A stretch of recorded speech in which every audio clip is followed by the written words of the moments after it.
Halo Bung Rocky, kita lanjutkan ngobrol hari ini dan di pertandingan sepak bola Piala Dunia ini makin seru ya. Tadi malam tersingkir tuh Portugal, padahal sebelumnya perkasa sekali ya. Swiss saja bisa dihajar Portugal 6-1, tiba-tiba berhadapan dengan Maroko, kalah 1-0. Ini kejutan kejutan pertama, ini negara Afrika pertama yang tampil di semifinal World Cup ya. Maroko ini. Padahal selama ini kan kita tidak pernah melihat Maroko sebagai salah satu kekuatan bola dunia ya, Bung Rocky ya. Ya dan kita tentu sebagai bangsa lebih pro Maroko tuh, karena merasa bahwa lebih dekat secara geopolitik tuh, karena kita ingat ada konferensi Asia Afrika tuh, ada games, ada Ganevo Games of the New Emerging Forces itu. Jadi sebetulnya kita anggap bahwa di dalam sepak bola terjadi dekolonialisasi, kira-kira begitu. Jangan lupa ada Jalan Casablanca juga loh, kedai kita di sini kan. Ya, betul, dalam penghormatan terhadap peristiwa-peristiwa di masa lalu tuh. Yeah. Tapi tentu anak milenial nggak peduli lagi dengan itu. Mereka mungkin lebih peduli berapa banyak pencetak gol terbaik di dunia nanti itu. Karena orang merasa ya akhirnya orang mau lihat tuh siapa sebetulnya super player di dalam World Cup hari ini. Tapi bagi kita Indonesia sebenarnya itu stimulan bahwa oke, kita bisa itu kalau betul-betul rapi birokrasi persepak bolaan dan tukar tambah jual beli skor itu dihilangkan tuh supaya betul-betul mutu dari pemain kita hanya dimaksudkan untuk Vini Vici itu kan, itu intinya tuh. Tapi oke, kita gembira karena ada kesempatan untuk mengangkat bendera selatan terhadap dominasi utara dalam persepak bolaan. Ya. Tetap Eropa yang sekarang dominan karena dua finalisnya tetap dua Eropa, Kroasia dan Prancis, tapi kemudian satu Inggris lewat karena Inggris sudah dikalahkan oleh Prancis ya 2-1. Ya, jadi dia mungkin itu salah membaca aturan itu karena kan algoritma dari FIFA itu kadang-kala ngaco tuh kan, sehingga yang diunggulkan sebetulnya di awal dia merasa sebaiknya saya belakangan aja tuh. Jadi itu soal sistem lah itu. Ya. Oke. Jadi ini tinggal tersisa empat negara, ya ini Prancis yang nanti akan bertemu dengan Maroko dan Argentina akan bertemu dengan Kroasia. Ya ini saya kira mungkin banyak orang memimpikan tentu finalnya itu ya, kalau dalam situasi sekarang mungkin akan Kroasia Maroko. Ya. Kalau idealnya tentu Argentina Prancis ya, tapi kalau Kroasia Maroko itu bisa jadi kejutan yang menarik gitu ya. Dan Kroasia kan baru saja gabung sebagai Schengen ya, negara-negara Eropa ya. Kroasia baru masuk, Bung Rocky. Jadi dia masuk final, ada hadiah yang cukup istimewa, jadi masuk semifinal dan juga masuk Schengen ya, negara-negara Eropa. Jadi satu paspor kalau kita ke Eropa. Oke, kita tinggalkan soal itu. Tapi kita sekarang begitu ngomongin Indonesia kok jadi back to reality gitu ya. Tadi ngomongin soal Maroko, kita wah hebat seperti ini, padahal sama itu kerjasama Bung Karno, ada nama jalannya di sana, di kota di Maroko ada nama jalan, di sini ada nama Casablanca, tapi sepak bola kok nggak ada nama Indonesia gitu. Yang ada justru saya membaca statement ini, saya justru miris nih Bung Rocky, kan kemarin KPK sudah menetapkan ada 2 orang hakim agung akhirnya jadi tersangka menerima suap, Bung Rocky, itu menerima suap ya gitu ya itu. Dan kemudian yang miris itu adalah pernyataan dari Wakil Ketua Mahkamah Agung yang menyatakan dia angkat tangan kalau untuk memberantas Marcos ini maklar kasus. Kan ini biasa seperti ini, ada maklar kasus. Kalau mempersempit ruang geraknya, mengurangi bisa. Kok ada seorang hakim loh, ini hakim agung yang wakil ketua Mahkamah Agung bilang begitu, dia angkat tangan di soal ini. Artinya Markusnya lebih agung dari hakim itu kan. Oh, MA dong, MA juga dong namanya juga ya, Markus Agung. Iya, Markus Agung. Apa namanya, Mahkamah Agung ramah kasus, kira-kira begitu Markus. Jadi sebetulnya kalau kita lihat statement itu artinya udah menyerah tuh. Ya kalau udah menyerah, buat apa lagi berkedudukan sebagai hakim agung? Kan udah resign aja. Kalau dia tidak mampu untuk mengambil langkah radikal, padahal sebetulnya Mahkamah Agung punya kemampuan mengambil langkah radikal kan.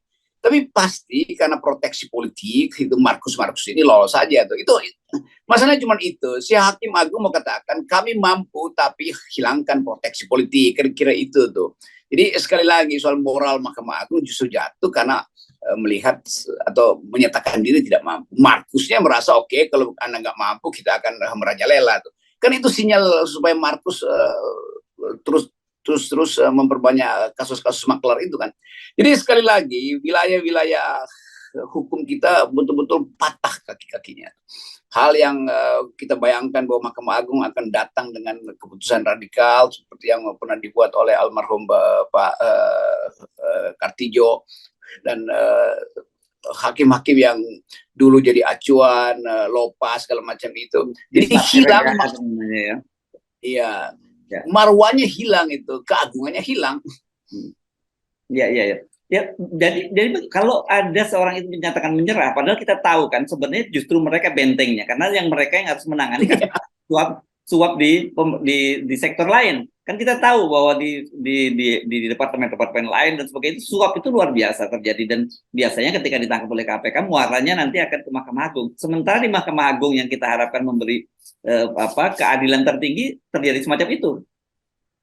Jadi paradoksnya berlangsung, keadilan tertinggi diharapkan ditunjukkan jalan menuju keadilan itu oleh Mahkamah Agung. Sekarang Mahkamah Agung bilang enggak, kita nggak ada lagi jalan itu. Silakan cari jalan menyimpang tuh. Jadi beroperasilah Markus ini dengan backup politik dan merajalela di situ tuh. Jadi ini kalau saya bayangkan apa sebetulnya yang diputuskan ketika hakim itu mengatakan kami angkat bendera putih itu. Jadi Mahkamah Agung dibubarkan aja kan sebetulnya fungsinya itu kan, fungsi untuk menahan Markus itu ada di Mahkamah Agung, lalu bentengnya jebol itu, dia bilang oh kita nggak mampu halangi lagi itu. Artinya dia menyingkir dong tuh. Orang udah angkat bendera putih yang mestinya udah dipanggil PMI aja palang merah supaya dievakuasi itu. Jadi perlahan-lahan penegakan hukum berhenti, perlahan-lahan korupsi merajalela tuh. Sementara Pak Jokowi menganggap bahwa saya akan memimpin pemberantasan korupsi. Markus bilang, iya lu pimpin aja, aparat lu aja kalah sama kita kok. Bahkan belum perang mereka udah kalah itu.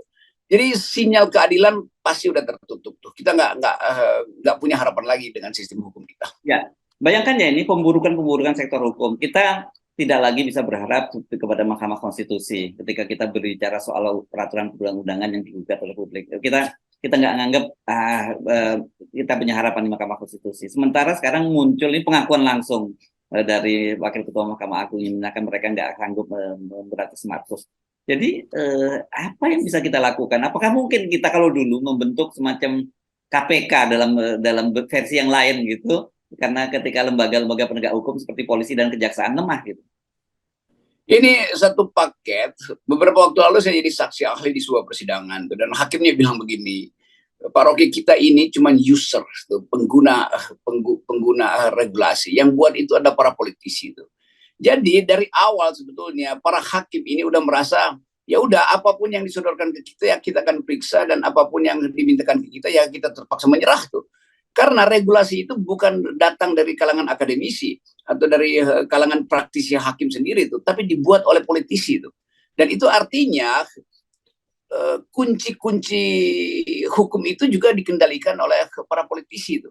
Jadi Markus akan bersembunyi di dalam wilayah itu, wilayah yang akrab dengan para politisi itu.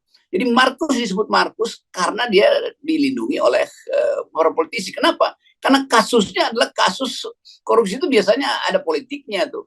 Maklar kasus itu terutama untuk menyelamatkan kasus-kasus kritis yang bisa membahayakan kedudukan politik seseorang. Jadi itu intinya tuh. Jadi keluhan itu dari Mahkamah Agung sampai Pengadilan Negeri saya dengar sendiri tuh. Oh ya kami mungkin Pak Hakim di Pengadilan Negeri bilang mestinya kami sudah menyerah ya karena keadilan itu sebetulnya cuma fungsi kecil dari hukum. Fungsi besarnya itu adalah kepentingan politik. Kira-kira itu pesannya begitu saya tangkap dari Pak Hakim yang baik hati itu. Ya, bagaimana ya sekarang kita membayangkan Bung Rocky dalam situasi semacam itu, terus kemudian muncul isu sekarang ini kudeta konstitusi, gitu ya, yang dan ini disuarakan oleh para petinggi-petinggi negara. Ini saya dapat meme ini, daftar wajah-wajah ini yang disebut sebagai pelaku kudeta konstitusi gitu ya. Ini dan kita kemudian berharap kan sebenarnya setiap kali ada perkara semacam ini ya kita larinya ke Mahkamah Konstitusi. Tapi kita tahu kan Mahkamah Konstitusi juga sudah menjadi the guardian of power, the guardian of government. Jadi bagaimana kita berharap dalam situasi semacam ini? Kan konstitusi itu kesepakatan bernegara dari warga negara. Jadi warga negara mengupload pikirannya, pikiran keadilan, supaya dicatat menjadi konstitusi. Itu yang dibaca oleh pendiri republik tuh. Dia bayangkan warga negara menginginkan keadilan, maka para pendiri republik memutuskan untuk membentuk republik dan memberi kedaulatan pada rakyat. Sekarang yang ada kedaulatan ketua MPR, kedaulatan macam-macam politisi itu. Padahal sebetulnya yang kita sebut kepentingan rakyat itu kan asosiasinya keadilan. Kalau yang ngomong adalah ketua MPR, asosiasinya ada kekuasaan. Itu jauh sekali bedanya kan. Jadi ketika kita bilang konstitusi adalah naskah kesepakatan bernegara, itu yang harus dihormati oleh ketua MPR. Bukan ketua MPR yang menafsirkan bahwa naskah itu menunjukkan bahwa kita harus lakukan perpanjangan atau penundaan. Nggak ada hak dari ketua MPR. Jadi ketua MPR tidak paham tentang kesepakatan bernegara. Dia hanya paham tentang kepentingan kekuasaan dia sendiri itu. Itu intinya tuh. Itu betul-betul secara etis sudah rusak. Dan presiden kalau dia nggak kasih semacam public address, itu artinya presiden juga menyetujui proposal dari MPR tuh. Itu. Jadi kalau kita ada negara yang beradab di proses itu harusnya udah di-impeach ketua MPR maupun presiden. Kalau presiden diam dengan keadaan itu, artinya presiden ikut dalam kejahatan konstitusi. Bukan dia lakukan secara commission, tapi dilakukan secara omission. Dia tidak bertindak atau membiarkan proses pembusukan konstitusi. Itu intinya. Jadi presiden melakukan act of omission, yaitu membiarkan konstitusi itu diperalat oleh politisi. Itu artinya presiden menyetujui politisi membajak konstitusi. Itu udah jadi dasar untuk memulai proses impeachment. Ya. Ini ada seorang teman yang mengusulkan kepada saya, mereka ini akan dijuluki sebagai penjahat konstitusi Indonesia. Nah, jangan disingkat. Kalau disingkat ini kan jadi penjahat konstitusi Indonesia, singkatannya jadi jelas itu. Ya, kita paham kemarahan itu. Dan kemarahan itu baru tiba di kalangan intelektual. Yes. Karena masyarakat umum masih jauh, karena mereka masih berpikir soal daya hidup, daya beli, ekonomi, segala macam. Tetapi juga di kalangan intelektual terpecah tuh, antara para intelektual yang disewa negara dan intelektual organik yang betul-betul ingin menyelamatkan negara tuh. Jadi konfrontasi ini akan bermula dari persaingan kecerdasan. Nah, kita ingin sebetulnya supaya pakar-pakar hukum tata negara, ahli hukum, ahli ilmu politik, semua orang yang menginginkan konstitusi menjadi kesepakatan untuk membangun negara, itu berkumpul dan lakukan protes pada pimpinan MPR maupun pimpinan macam-macam lah. Yang ya kita mungkin bisa bilang DPD juga, tapi ya DPD menunggu sebetulnya sinyal dari MPR supaya bisa ikut di dalam pembahasan soal-soal konstitusi itu. Tetapi secara etis kan DPD bisa bicara, menegur sesama lembaganya, bukan dalam rangka hierarki, tapi dalam rangka kesepakatan untuk membangun negara tuh, berdasarkan prinsip konstitusional tuh. Demikian juga dekan-dekan FHUI, dekan-dekan Fakultas Hukum yang harusnya punya semacam konsorsium untuk menegur. Yang terjadi justru dosen-dosen kritis tata negara yang selalu berhubungan dengan saya, mengundang dalam pembicaraan kritis untuk menjaga konstitusi. Jadi ajaib bahwa Mahkamah Konstitusi yang harusnya menjaga konstitusi justru membiarkan itu tuh. Kan Mahkamah Konstitusi bisa kasih teguran pada Bambang Susatyo, CS, bukan Bambang Susatyo sebetulnya. Di belakang Bambang Susatyo ada tim yang bekerja terus-menerus. Tapi kalau Mahkamah Konstitusi merasa dia cuma jadi loket untuk menerima judicial review, itu artinya Mahkamah Konstitusi lumpuh dalam membaca bahwa tugas dia the guardian of the constitution itu. Kalau ada tanda-tanda konstitusi itu mulai diselewengkan, dia kasih sinyal dong. Nah, sinyal itu mesti dibaca presiden. Presiden mesti kasih public address dalam bentuk pidato atau ya teguran konstitusional. Ini yang nggak terjadi. Jadi lembaga-lembaga ini buta huruf terhadap demokrasi sebetulnya. Kalau tadi Wakil Ketua Mahkamah Agung menyatakan dia tidak sanggup mengangkat bendera putih untuk memberantas Markus, kita tidak boleh ya mengangkat bendera putih. Kita harus terus mengangkat bendera perang terhadap para penjahat konstitusi ini. Gitu ya Bung Rocky ya. Betul, itu yang namanya jihad itu. Jihad artinya menegakkan kebenaran dan menghalangi keburukan. Yes. Kan itu sebetulnya. Jadi prinsip-prinsip pikiran-pikiran awal ini mesti kita halangi itu, karena ini adalah kebejatan politisi itu. Yes, oke, dan kita angkat bendera perang dengan 0%. 0% bendera perang kita. Oke. Oke, thank you. 0% adalah jihad demokrasi. Yes.